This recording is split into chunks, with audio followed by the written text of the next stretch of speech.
Come on, cheer it up. Let's go have a cheer. You, T, none of that?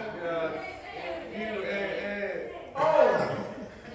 We're Utah Arts Academy. I thought you were saying the Utes. No, the U. I started with the U. I thought you guys had it. We don't have sports. Oh, okay. So you guys don't have like a pep?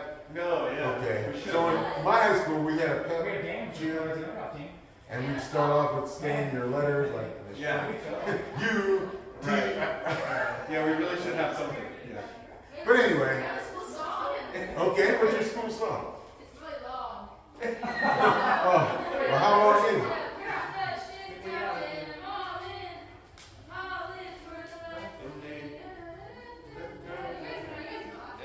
I was a decent one.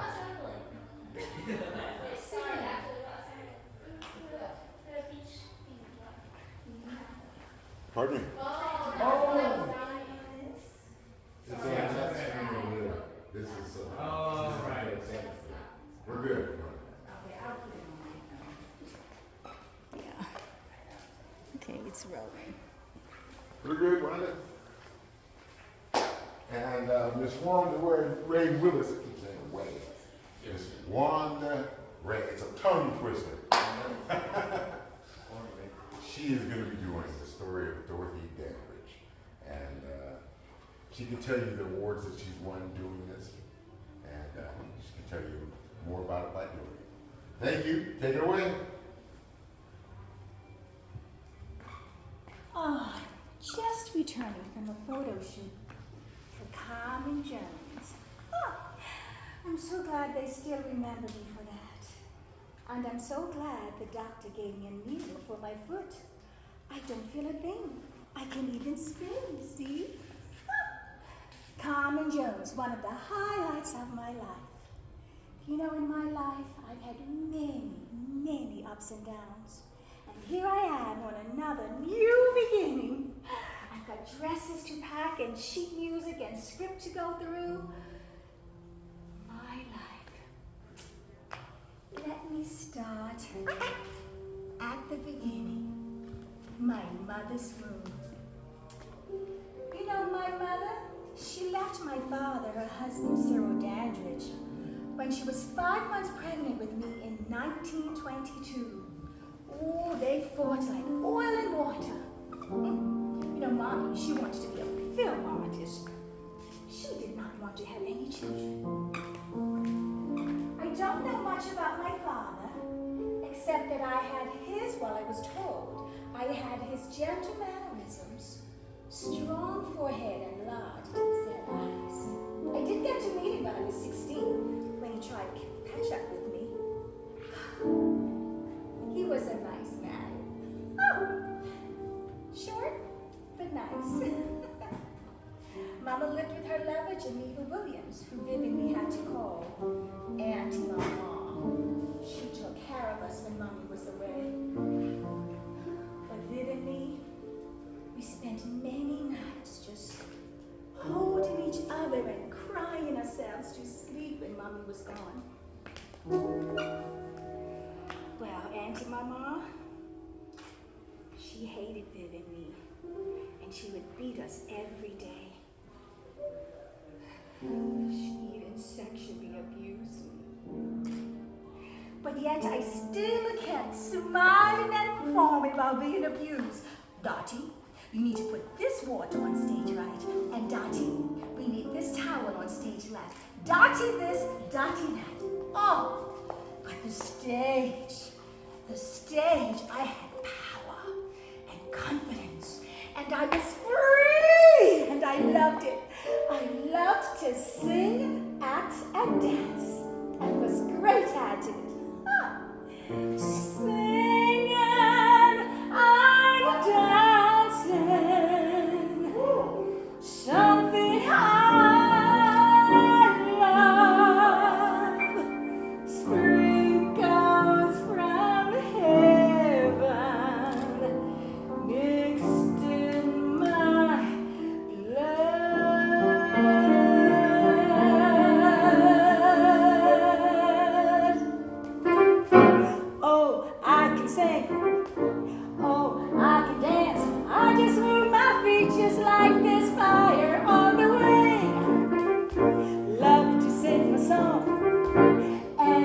just begun. I just glow and blossom when I'm dancing, having fun. I fly and gossamer wings. My body becomes like a drum. My troubles behind me don't matter, as long as I'm on stage with a dance and a song. Yes!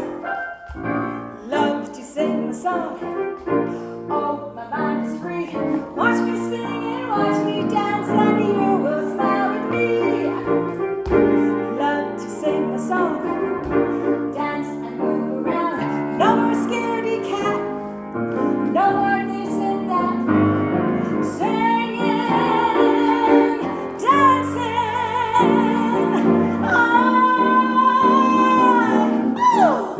I feel free. I feel free. Yes, I love to sing and dance. Love the stage. Oh, woo. One afternoon, Mommy came home, and she said she was tired and she couldn't do her night performing job. You see, Mommy worked for a big white building for the Social Security downtown, and at night, I think I want to take this one and this one. At night, she had a job performing. She said, I'm tired, I can't do that. I said, Mommy, I can do it. She was shocked. I had all of her facial expressions, vocal intonations, and dance moves. Oh, yes. Seeing a money-making opportunity, Auntie Mama and Mama added Viv and me to the act, producing the Wanda Kids. We performed all over the South in many, many churches. Now that's when and where those men begin to notice my sexuality and beauty. I hated it. I wasn't even a teenager yet. But you know, on that stage, I felt safe and secure. And I was free from all the turmoil of Auntie Mama that hung over me and permeating my thoughts and spirits when not performing. And always seeking approval from others. My mother, Auntie Mama, my sister Vivian, and my husband's. Yes, I've had two so far. And always finding self-worth unattainable when not performing. But on stage, I stopped feeling like a lost little fawn, all alone in the woods, wide-eyed and wandering, and like a bird that didn't know where to land. You know, maybe I was looking for the love I never had with my mother and father. And through my life, it just seemed that just when things were going great and my soul was happy, something would go wrong. I just wanted someone who would love me too. If you do, then I'd be so good to you. This one's too short. All I ask is for your hand, for you to be my man. My love, it has no end. When you smile, I get a giggle inside. When you laugh, oh, I just smile until I cry. If you come to me, my love, I swear by stars above, I'll never break your heart or make you. I'll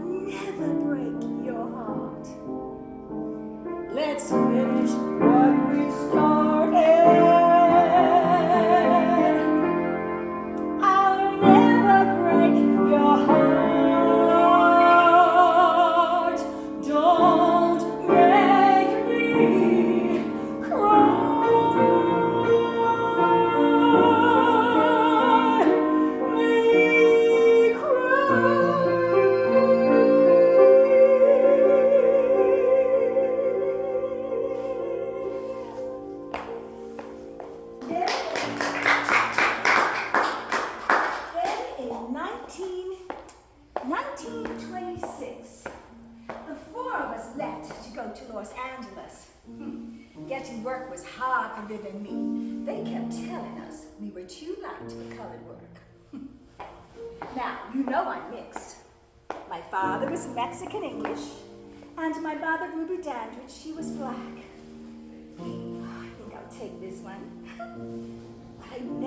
I never denied my blackness, and was always very proud of my race, even writing letters about the racial inequalities in this country. And I got to introduce Martin Luther King Jr. in 1963 at what he himself said was the largest and most enthusiastic rally he'd seen, right in Los Angeles, Wrigley Field, with over 50,000 people. Oh, but I so enjoyed being in Europe, where I felt like a person, a real being. Well, Viv and me, along with our neighbor, Auntie Jones, we formed the Dandridge Sisters. We joined the Five Rhythmics and worked steadily for 5 years in all of the outer line cities like Santa Ana, Santa Barbara, probably Utah, Santa Barbara, Santa Monica. Oh, the ones, Long Beach, that didn't mind the way that we looked. We made our film debut in the big broadcast of 1936. Now, when I traveled to Europe, I felt that freedom again. And when I went to New York, that's when I met Mr. Harold Nicholas. He was rehearsing, and when I walked in, I stopped him dead in his tracks. He was really a great dancer. The attraction between us was immediate. His eyes really locked on me. Just so you know, both Fayad, his brother, and Harold were interested, but Harold won. He got the prize. We performed at the Cocky Club with Bing Crosby, the Frank and Benny Dancers, Martin Moreland, Bill Bojangles Robinson, and the Nicholas Brothers. Well, Harold began to court me. He'd take me out to dinner and for long drives in his beautiful, beautiful car. But Auntie Mama, with her jealous, evil, watchful eyes, she would stretch those eyes for as long as she could. I was only 16.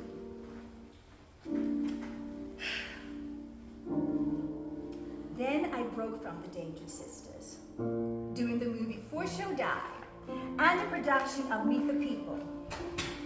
The Dandridge Sisters were over.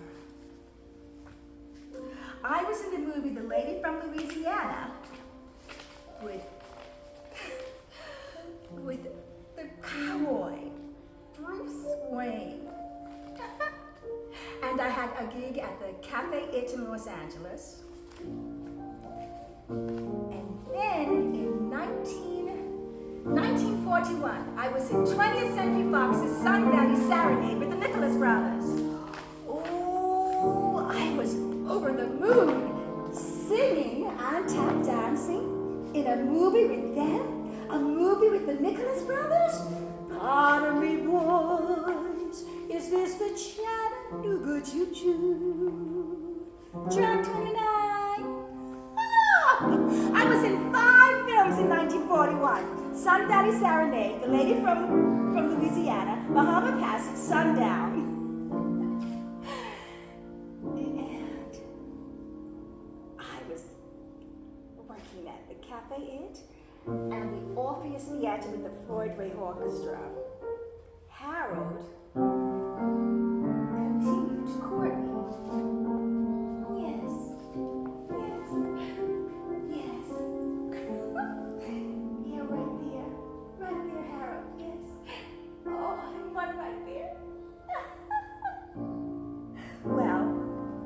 Decided to get married before it got out of hand.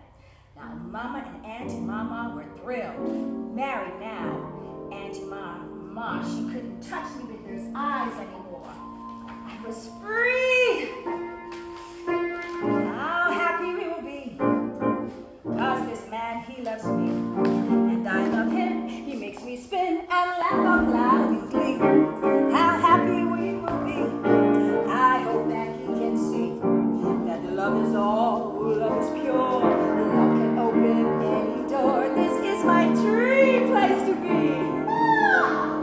When he looks in my eyes, all I do is smile. Then he holds me tight. Ooh, ooh, that's good for a while. How happy we will be.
Sexual experiences.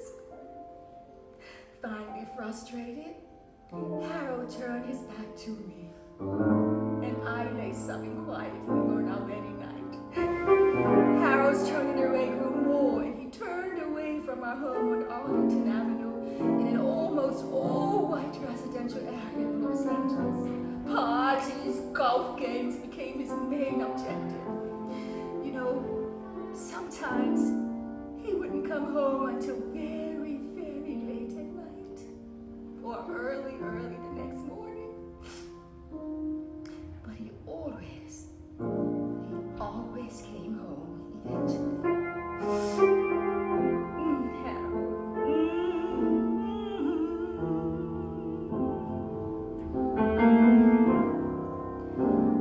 At night he goes, I'm missing you.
know if they were causing trouble for her. She was also very, very intelligent, especially about black issues. So with my fantastic memory, I soaked up information from her like a little sponge, and I smelled so much better when I talked to her about Harold and I's problems. Then in March of 1941, I found out I was pregnant. I was so happy. You know, we both were for a while. I awoke on September 1st in great pain, convinced the baby was coming, but Harold, who thought it was a false alarm, he quieted me down on the phone with my mother, Ruby, and then he took me to Jerry's house, and he said he would be back early in the afternoon, but not before getting a good scolding from Jerry, who was angry he would leave his wife, knowing the baby might be coming at any time. Well, I kept thinking, oh, he won't leave me. He's coming back early, like he said. And then my contractions started. And Jerry and her sister Rose, they tried to get me to the hospital sooner, but I wanted to wait on Harold. You know, this was our firstborn. I wanted my husband to be there for the birth of our baby, so we waited. But when my water bag broke, I could feel everything just coming apart inside. Oh, Harold, where are you, Harold? The baby's coming. Well, we left to go to the hospital. And when we got there, it was another wait. Delivery of my daughter was horrible. They had to use forceps to help her to come, and you know, those scars, they served as a constant reminder to me. But finally, on September 2nd, 1942, at 2:42 a.m., Harold arrived. Harold, he got there a little less than an hour after she was born. But it was such a joy to hold my daughter in my arms for the first time. And when we left that hospital, those blue skies were just glistening for us. Friends, neighbors, and family members came by to see my beautiful, beautiful daughter. She was just perfect. But then in 1943, I really began to worry about Harold. She would scream and cry all day long. I tried everything, different formulas, lighting. Nothing worked. I took Lynn to see many, many doctors, and these visits usually ended with me sitting there, crying my eyes out. While Lynn would stand, or she would sit, and then she would start to make, you know, those little noises they would make. Finally, in 1945, later that year, the doctors told me that my daughter would never reach beyond the mentality of a 3-year-old child. Cry, scream all day long. And you know my daughter Lynn, she never spoke, not one word. Can you imagine that? To never hear your child speak or say the words, Mama or Dada. Well, Harold, he couldn't deal with the situation, and he just threw himself into his work and other women. My sadness was really getting to me, and I flew to Europe where he was working to be with him, and he didn't even acknowledge Jerry and I. I was so upset and hurt. I took some pills. But Jerry, she found me and rushed me to the hospital. Jerry, I don't know what I'd do or where I'd be without you.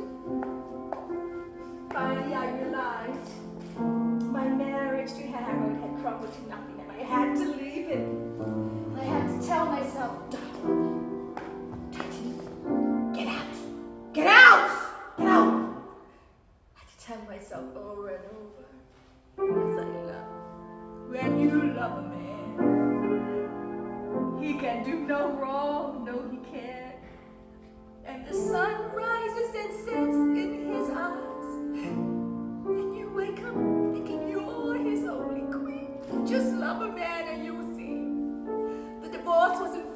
until 1951, after I had exhausted all chances of a reconciliation with Harold. Now, during the separation from Harold, which began in 1948, I began taking classes at the Actors Studio Lab. Now, they were considered communists for taking in students like myself, anyone who was involved in any civil rights activities, even myself. I was at an event, and there were some civil rights leaders present, and I got up and sang some songs. But a sophisticated letter from Zanuck and 20th Century Fox squashed those rumors that had been spreading throughout the industry. At the Actors Lab, I met and became close friends with Marilyn Monroe. We were just like sisters. And Marilyn spent many nights sleeping on the white rug beside the fireplace at my Hilldale home. After telling me all about her loves, relationships, projects, everything. Anything there was to know about Marilyn Monroe, I knew it, and Peter Lawford knew it. We were like 3 peas in a pod. I continued my relationship with Bill Moore, and that's when I started my sex symbol image in the nightclub. Then I heard about Otto Preminger, the director Otto Preminger, producing and directing the film Carmen Jones with an all-black cast. The first of its kind to be done in brilliant Technicolor. Getting this leading role was a pivotal point in my career. By now, 1954, the industry still had not created dramatic roles for black actresses. Oh, I was going to change that. But this dress here, I've got to see if it still fits me because I had it on the other day and it was a bit snug. So let's see. For my next appointment, oh, it feels pretty good. For my next appointment with Otto, I sashayed into his office, perfect it fits, with a sultry outfit and a short, sassy wig. Otto's jaw dropped. I got the part. Here I shine again, ready to take that vow. Of all the times I needed strength, I had now. Here I shine again, shining my name on the line. Been down a bit, but now I'm ready to shine. Was down in the dungeons, left all alone in the dark. But now I've risen, this song I sing from my heart. Here I shine again, after the gloom is through. I shine, I'm coming back. Heart is full of love and that, shining like I always knew I could shine. I could shine for you and you and you and you and you. Remember that the time is now. Yes! Oh, Carmen Jones. Oh, Carmen Jones.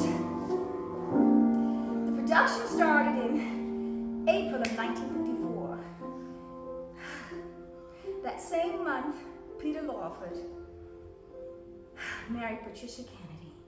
So that meant our secret love affair was over, and we could never be married. Then I began to hear about all of the negative rumors spreading throughout our community about me, a black woman, portraying this sultry, seductive, common role, and then jealousy from friends and others. I got so stressed, I just stayed in my apartment. But you know, one visit from Otto and encouraging words from my manager, Earl Mills, convinced me to continue with the role. And Otto and I's professional friendship, well, it turned into love and a long relationship. He gave me everything I needed: clothes, money, and love. He had 2 taboos though. He was white and he was married. And even with the negative vibes I kept getting from everyone, I still thought we would get married. He even bought me a beautiful home on Avenue Drive that I loved and entertained with many to see.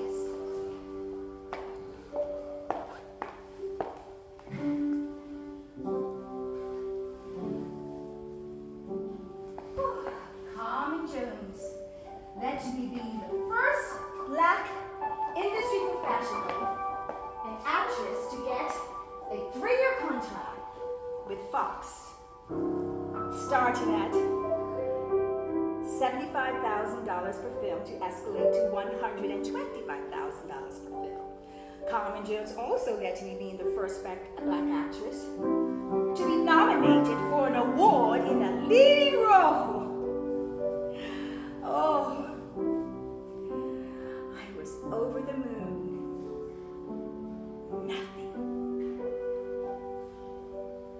Nothing was gonna stop me. I was the first black entertainer, industry professional to be on the cover of Life magazine. Nothing was gonna stop me now, nothing.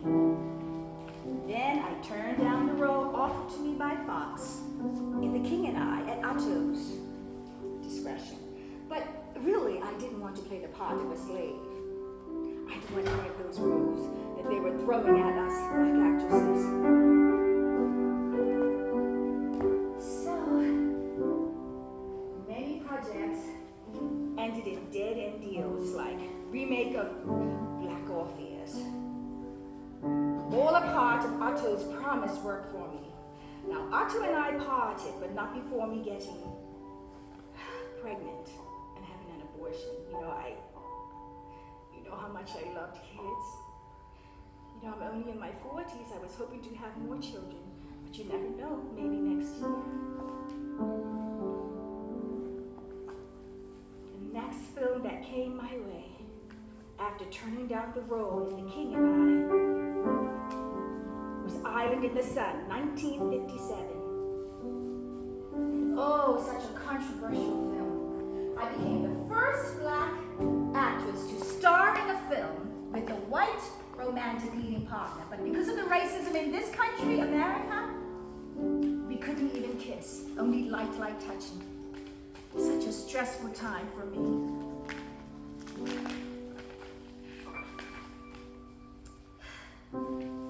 Then I did Porgy and Bess.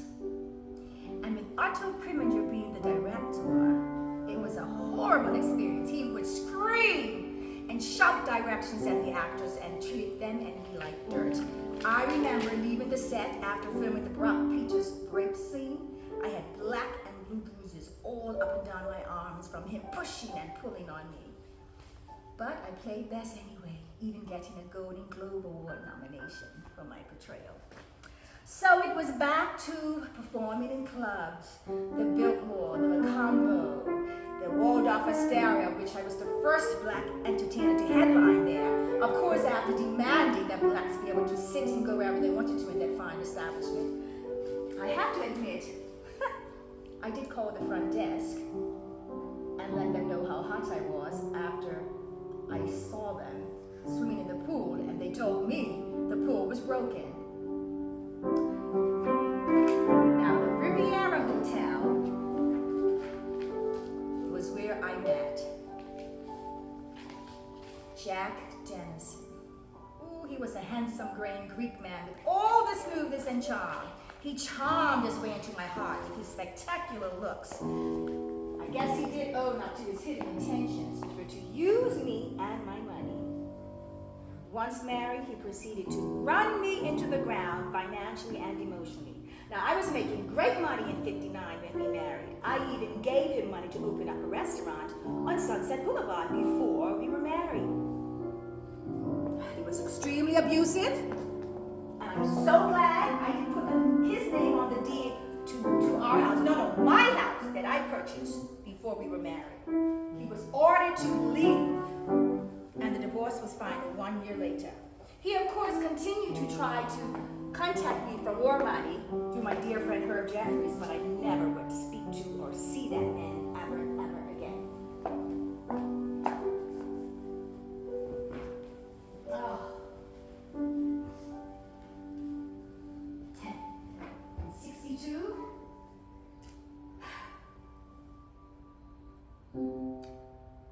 I filed for bankruptcy. And I had to move from that house that I practically built from the ground up. I mean, I designed everything. floor, every corner, every alleyway. Oh, I had to leave that, and I moved to a smaller house on Norman Place.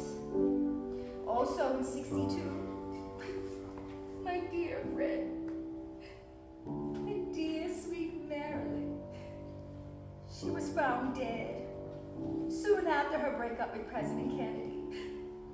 Here it is, 1965, and I still miss her. We were so close and we were so much alike in many ways. We both were sexually abused as children.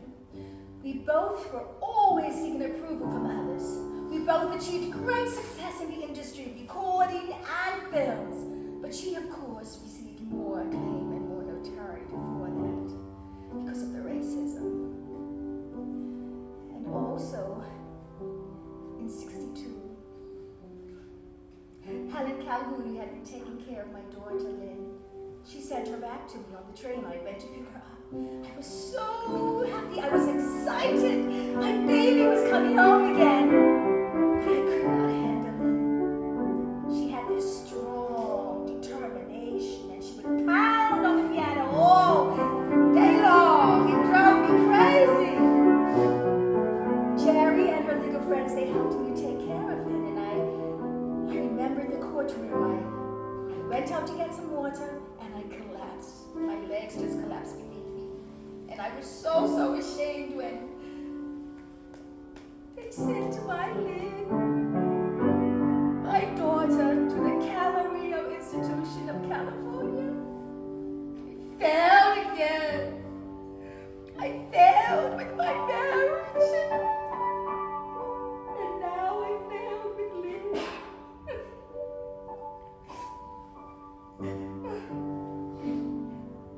And in 62, I bounced back again.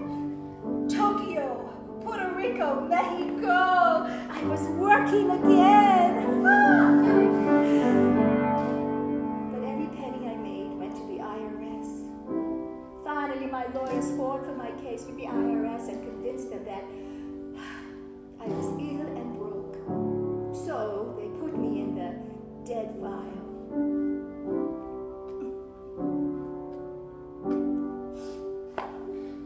With no money and no work, I had to move to a smaller apartment on Fountain Avenue in West Hollywood. And I did my first autobiography, Everything and Nothing.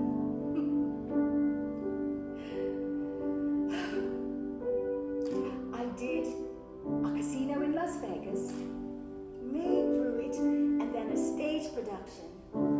I got pretty good reviews. But then, no more work. So I began to get depressed, and the prescription prescribed Trophanil gave me a puffy face and body. I really did look terrible. And people began to worry about me, especially my manager, Earl Mills. He had his own key, so he could come in and check up on me whenever he wanted to. Harold and Thea, they came by to see me, and so did Otto. But Otto just stood there. He wouldn't even touch me. Now, I knew he would have given me money, but I didn't want nothing from him. Him and that Jack Dennison, I hoped he would see me and feel guilty. And that Jack forcing me to work in his nightclub night after night. And every night I stepped on that stage, my value in film went down, down, down. And you, Otto, they begged me to take the part, and you told me not to take it. Your career accelerated, and I lost. I was a fool to listen to you. What a fool I was.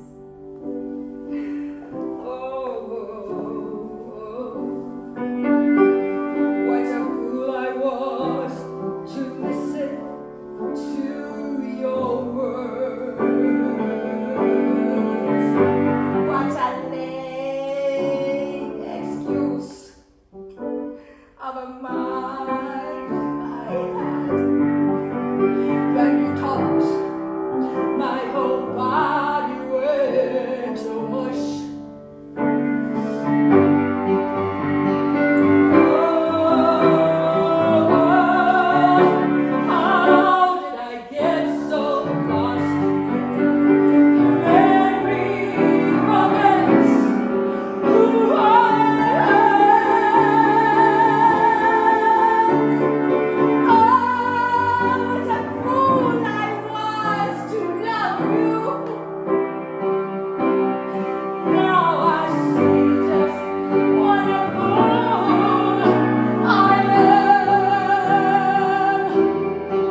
Then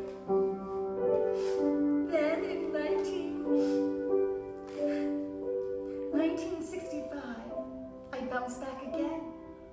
Joe Glasser, who was determined to rebuild my career, he got me a gig at the New York club, Basin Street East Grill, that was to start on September 10th, the beginning of a long engagement. My manager, Earl Mills, he got me a gig working in the carnival room of the Sheraton Hotel. I began taking dance classes and exercise classes to build up the stamina needed for the lineup of shows I was doing. And I still went out to auditions for speaking parts in commercials. And I tried to help my friends in the industry so much. I always tried to help, and I never wished ill on any of them. But they always wished ill on me all the time. I helped Billie Holiday quite a lot. She and I were close friends. And when the cops were hot on her trail, she'd stay in my apartment, and I'd literally spoon-feed Billie and give her money and dresses to wear. But you know, Billie, she didn't even know what was going on. I always tried to help. Then in a few days, things began to look even better.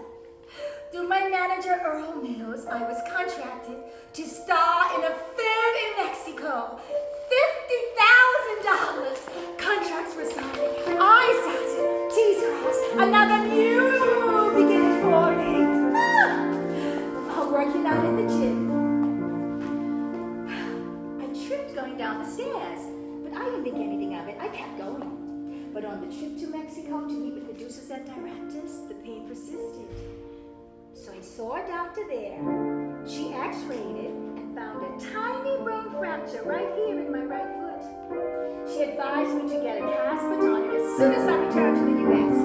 Once in the U.S., this was confirmed with the bone specialist, and I was set to get the cast put on it the next day, tomorrow. The doctor said I'd be dancing on my foot within 24 hours of getting the cast. This one, yes. Oh, goodness. I've got a few more things to do. And guess what? While meeting with producers and directors about the one film in Mexico, they upped the ante from 1 to 2 films at $50,000 each. Oh, Dr. Maria, I love this dress. Earl is picking me up very early in the morning. We've got lots of things to do. And still got things to do. Oh, yes. Yes. I think I'll leave this dress here. So I think I'm going to take a little snooze. Be ready in the morning. This is there. This is here. Oh. I'm going to take a little sleep here. Oh.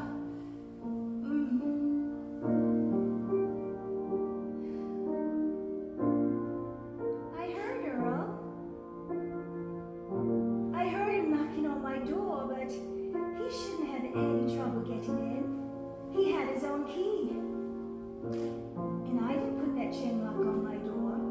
He used a chain lock on Fountain Avenue in West Hollywood in 1965.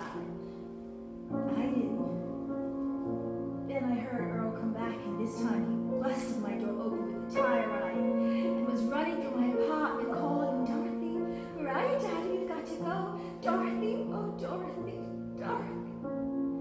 Then he stopped and was saying, "My angel face, over and over." But I didn't wake up. I visited Jerry in a dream, and she looked up at me and she said, "Dottie, are you sure you're okay?" And I looked down at her and smiled and said, "Oh, absolutely, Jerry. You see, Jerry, up here, there's nothing for me to cry about." Singing and dancing.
a round of applause. Yes. Everybody, thank you. So, I'd like to have Wanda talk a little bit about herself and her career, and then if HB would bless us with a couple words also of his career, and that's pretty much it. Okay, well, if there are any questions, or I'll just talk a little bit more. Any questions first? Yes. So you said you've done this for 50 times? Yes, and I made it international, and I did everything. I designed the sets, everything. I wrote the lyrics, I wrote the script, I did the costuming, hair, makeup, everything. That's so good. Yeah, it seemed like when I was writing the script, it was just divine order. It was just pouring from my fingers what I wanted to say about her, because if you noticed, the script entails a lot about her achievements in society and the industry that are not in any of the other documentaries and things I've seen about Dorothy Dandridge. And so I really feel that's why I'm so passionate about it, is because she needs the people to know that she's not just Carmen Jones. She's not just, involved with this person and had a special child, Harold, and married to Harold. She was so much more. She was in over 41 films, and those sheets I give you lists most of her achievements in society and the industry. And a little bit about me as far as doing this and myself. When I was very young, I was always singing and dancing around the house. And we had an aunt who lived in New York. And I would always put shows on for people like Leslie Tyler, very, very young, 5, 4, 5, what have you. And she told my mom and dad, Aunt Dora, said, you need to take Wanda to Hollywood, because she reminds me of that Dorothy girl over there when she's doing that. So that I wasn't even thinking of that when I just happened to get a part in another solo Dorothy Dandridge production that I didn't write, but I assisted with it, and I got a nomination for Best Solo Show, but I didn't win, but I got the nomination, and it just played through me. She played through me. I just channeled her. I didn't study a lot of tapes about her to do this. I read some books. In fact, when I was living in Baltimore, going to school, university there, the guy who lived across from me in the apartment, he said, you look so much like Dorothy Dandridge. Let you borrow this book. And it was her first autobiography, Everything But Nothing. And more on that, when I did one of my Dorothy shows, a person bought me the book, the original cover of the book in a frame. It's about this big. And they said, you deserve to have this. And it belonged to Haley Berry, because Haley Berry was having an estate sale. And she just gave it to him, because he's a lawyer. And I guess she just gave it to him. And so now I have it, and I would never have given that to anybody. I cherish it forever.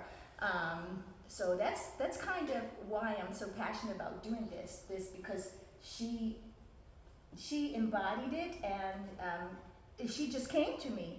I mean, I live in Los Angeles, and sometimes still today, driving around Los Angeles for places where she lived, I feel a sense of belonging. I feel a sense of, oh, Dorothy used to go here and this and that and stuff like that. It's so much a part of me, because I really believe her true story should be told, because it would inspire, especially females in the industry, or just to do anything, because if you remember, so many things happened to her, but she kept getting up. She kept, didn't you feel that? Because that's what I want to do when I do this, is to inspire people to, no matter what the consequences you're going through, you have to keep getting up. Don't let society dictate how you're going to live your life. You have to be that inspired person, because we're not delivered a silver spoon in our mouths when we're born. We're born in a world that has a lot of different things going on. Good things, a lot of good things, and some bad things. So that's why I enjoy doing this too much, to inspire people. Because you have to be that inspired. Even my personal life, you have to be that inspired person. And and now you may talk about I had my degree in music theater voice from Jersey City. It became a university while I was attending there. Music theater voice, that's in New Jersey. And I did do an off-Broadway in New York, off-Broadway there. And I did a Gilbert and Sullivan musical. I played lead part Josephine. And I was in the other one, I can't think of the name of, Pirates of Penzance, that's what it was called. And a lot of other things along the way that helped to build. I would get newspaper articles. I was with the Arena Players in Baltimore, a very esteemed group.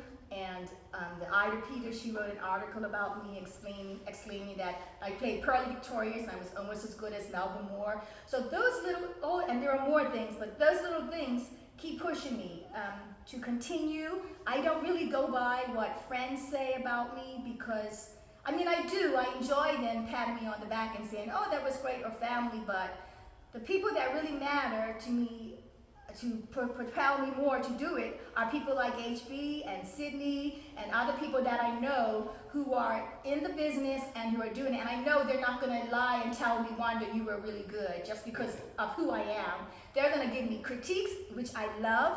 In my career, I what do you call that word? I embrace somebody in the know to critique me. Okay, tell me, I'm also in a big band, and this is a good example of this. I'm in a big band, 17-piece orchestra, and we play at the Barclays in Pasadena every first Tuesday, and we do other gigs as well. And those musicians in that band, some of them play for the Grammys. They have played for who's who. They played for them. They're on their material and all that stuff like that. So the last rehearsal we did, there was a guy who is the right-hand man to Sinatra. He even came in with Sinatra's music, his charts, because singers, we have to have charts if we're going to play with the band. You got to have the charts for the trumpets, all this 4 trumpets, the trombones, all the 4 saxes, etc. You probably know about that. And I was just floored. I was like, what? And then he sang, and so I went and stood back instead of just sitting down. I went back and I was studying the way he sang. Because people like that, you can learn from them. And when it was my turn to sing for the rehearsal, I tried some of his technique, and I said, shit, this is the jam. I could feel it, I could feel myself learning something new. Oh, I'm always willing to learn something new. I'm always willing to take critiques from other people who know and are in the know. What else would I care? And I am an inspired person, really, for sure. Sometimes where I live is not really right. And I remember Steve Harvey, because I listened to his radio show in Los Angeles. You all know who Steve Harvey is. Well, I listened to his radio show in Los Angeles, and he also was the host when I was opening for Gladys Knight in Bermuda, but this was years ago, 2004.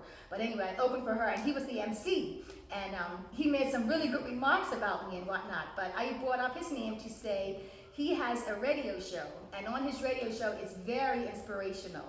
And he said, what did he say about being an inspired person? Oh, he said, you know what? I'm telling you all now, you know how you talk.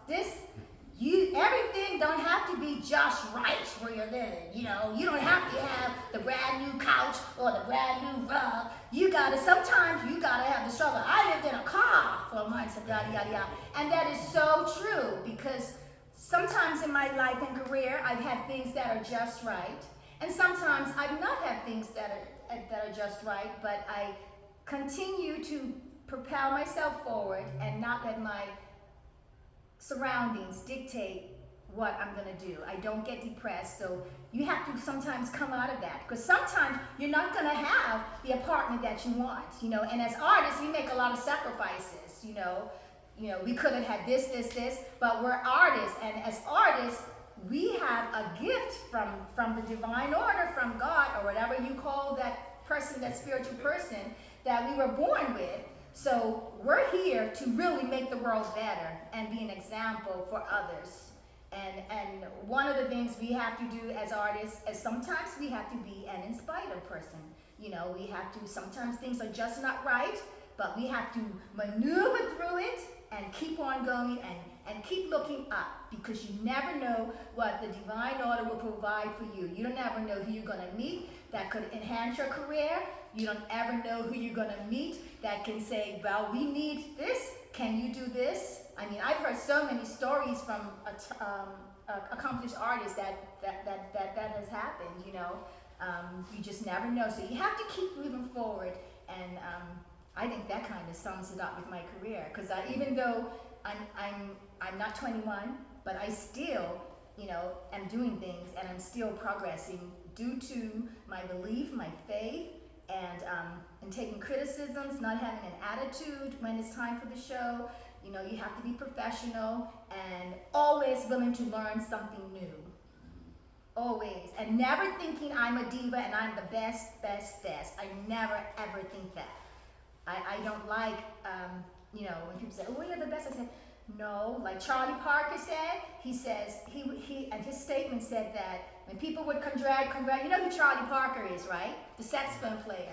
When people would congratulate him about his performance, he would say, he said, you know what, they congratulate me, but you know, the next time they see me, I'm going to be better than that. Because you have to practice. You can't just jump up and do something. When you practice, you get the full effect of what the divine order has blessed you with, your talent. You have to practice, put it in your regime. So I do that too. Like, you know, I don't have a studio to practice in, but I'm driving in my car in an hour and a half traffic going to work, wherever in LA, and I'm saying my script. And I don't care if the people beside me are looking at me like, what's that crazy woman doing? I'm just saying my script and just going off in my car, yada, yada, yada. And, you know, it's just, you gotta just keep focusing and keep forward. Yes, focus. Preparation, remember we talked about that? Yes. Preparation means opportunity is luck. It's not luck, you're prepared. Yeah. Yes, prepared for the opportunities. You can't get lucky if you're not prepared. Correct. That's right. I'm gonna remember that one too. Yep, we have to. Can I ask a question? Yes. How much did you? I'm sorry. I'll let the students ask most of the questions, but I'm so curious. Watching this and then reading about Dorothy, how much time did you spend studying her? I mean, you mentioned a little bit, but Right. like, studying her, and I assume you've seen everything that she's ever done. I'm just guessing, but like, how much time did you think, getting ready for this? How much time did you spend researching her in that role? Okay, Do time. you think? I mean, I know you don't know exactly. I guess, well, because I did the first one I did, well, actually the first time I portrayed Dorothy was oodles of years ago in the award-winning North and South Central, and I had a small part. So, I have some interesting stories about that, but I really didn't study that much, because I just felt her channeling through me. I really did, and that show was a phenomenon. I mean, it got 9 nominations, and I think it won 5 theater awards. And there's a quick funny story about that. We go out to meet the audience, right? So I go out there, and guess who's sitting in this wheelchair? Fayard Nicholas.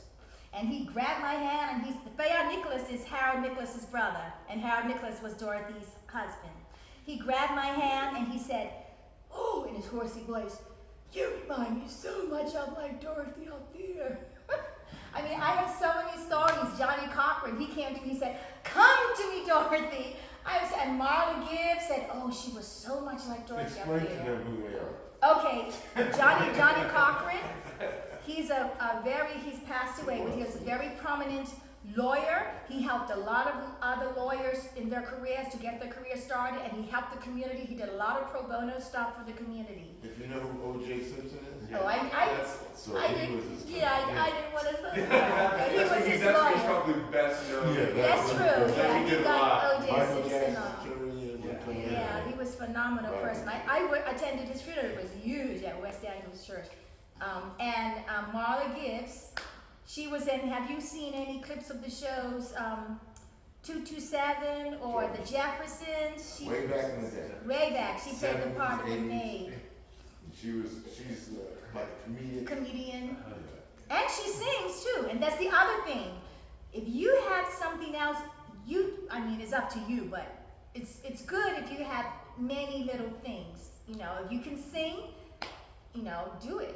If you can write, do it. If you can collaborate with someone on film writing or directing, do it. If you have the talent for it, do it. Try it out, because you never know what can happen.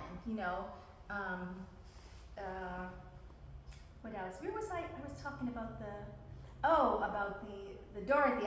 I would say for this show, and for the other show that I did first, my first solo Dorothy show, Lonely Girl, I had a whole stack of like 10 things, a combination of books, DVDs, etc. And I looked at those as well, but mainly the reading, like, because I didn't want to imitate her. I wanted Dorothy's character and spirit to be in here and just to flow out. I didn't want to mimic her. Because there's a difference when somebody's mimicking somebody rather than somebody has read about them. I read interviews. Her big, thick book, Dorothy's autobiography, has so much information on it. You feel like she's talking to you as she's speaking.